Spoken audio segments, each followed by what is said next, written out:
Hi, everyone. Danielle and Matt Noyce here. Thanks for making the 1 Degree Outside Weather Network part of your daily routine, storms or sunshine. If you enjoy these videos, we invite you to become a member at patreon.com/1 Degree Outside. Support our mission of continuing to bring accurate weather forecasts and science insights to one and all.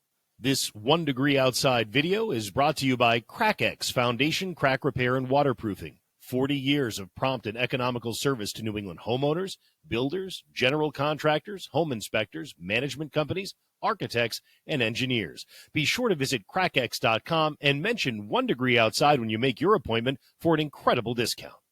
The first day of spring, not today, but tomorrow, marked officially by the Vernal Equinox at 5:01 a.m., 23.5 degrees, the Earth's tilt on its axis, right? That's what gives us the season, but we've got equal amounts of daylight and darkness at all latitudes tomorrow. So while meteorological spring starts in the beginning of March, astronomical spring, first day of it tomorrow.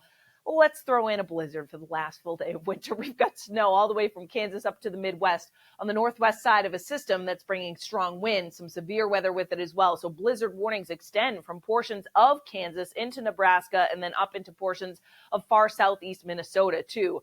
Areas of rain, locally heavy downpours, and some severe weather with a cold front and the warmth ahead of it as well. In fact, severe weather today is likely with some strong wind gusts, large hail, potentially some isolated tornadoes to the orange area. So pretty much from central Illinois, stretching right over the border into far western Indiana, kind of the highest threat of severe storms popping up today. And then there's a broader area that will have some isolated strong to severe thunderstorms. That system shifts eastern in the day tomorrow and then sweeps through us for Thursday night and into Friday with an area of low pressure tracking right or close to southern New England.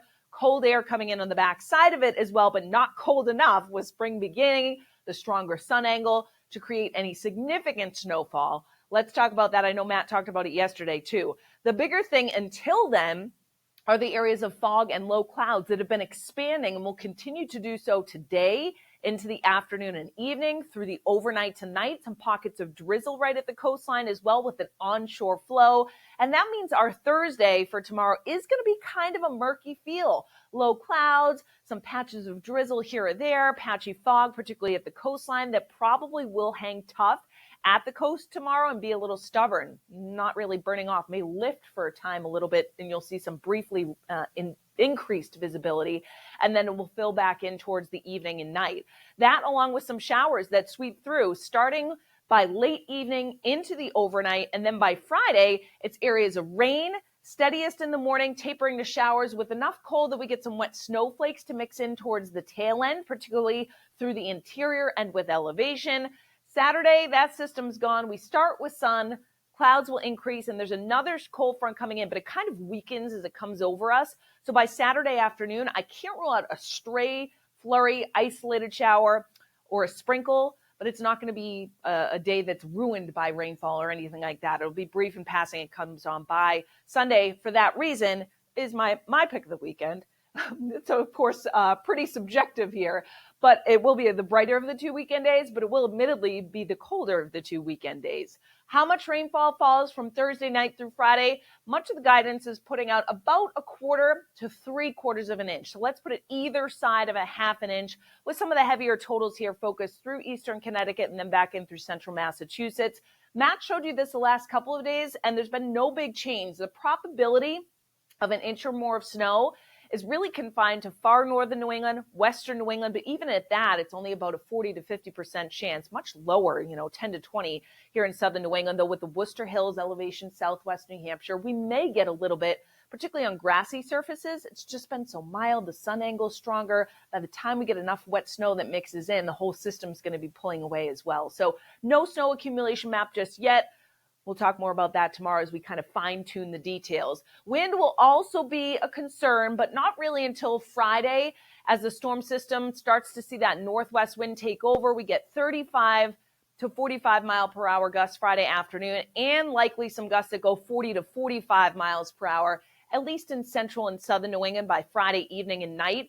There are some signals we could see some isolated gusts to 50. So maybe some pockets of isolated damage that result. Again, that would be Friday evening into the first part of the overnight before the wind starts to relax, particularly from west to east through the overnight on Friday and into Saturday morning especially. High temperatures, 50s then for our Thursday for many of us. Again, the low clouds, the patchy fog, some drizzle. You may need the wipers on intermittently.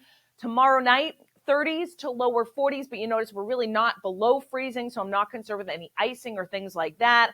Friday, 40s, but you notice on the back side, there may be enough colder air coming in that we get some wet snowflakes to mix in. That's why I say anything that does fall will have a minimal impact. It's really tough to get that for a springtime scenario with snow coming down. Saturday, back into the 50s we go to near 60 for many of us. Chance of a brief shower, maybe mixed with a snowflake here in the mountains with elevation as that cold front comes in and does drop the temperature fairly substantially for Sunday. We'll be in the 30s north and 40 south and a bit of a breeze with it. So it'll be a kind of blustery feel, but a brighter day overall. You could track it all in our app. Of course, there's another system for the start of next week. Monday, Tuesday, we'll be keeping an eye on. Our app is free on the App Store and Google Play. So if you haven't downloaded it yet, give it a download. Let us know what you think.